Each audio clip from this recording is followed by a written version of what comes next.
উত্তৰ পূব ল্যান্ডলক হয়, কিন্তু ল্যান্ডলক আমি নোহোৱা কৰিব পাৰোঁ যদি আমি চিকেন নেকৰ তলেদি আমি আণ্ডাৰগ্ৰাউণ্ড ৰেলৱে কৰিডৰ বনাব পাৰোঁ, ৰাস্তা বনাব পাৰোঁ। ভূটানেদি যদি আৰু এটা ৰাস্তা ভাৰতবৰ্ষৰ মেইনলেণ্ডলৈকে আমি নিৰ্মাণ কৰিব পাৰোঁ, পৰিৱেশৰ পৰিৱৰ্তন হ'ব। মহম্মদ ইউনিছে যিটো কথা কৈছে সেইটো ভাৰতৰ বহুত, বিশেষকৈ CA আন্দোলনৰ সময়ত ভাৰতৰ বহু কেইজন তথাকথিত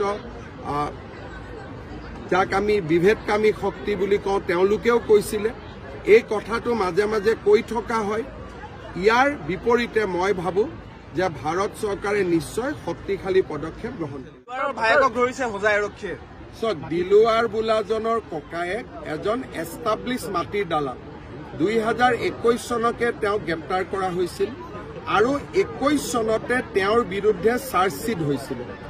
কিন্তু চাৰ্জশ্বিট হোৱাৰ পিছতো তেওঁ স্কুলৰ মাষ্টৰ, চৰকাৰে তেওঁক ছাছপেণ্ডো নকৰিলে।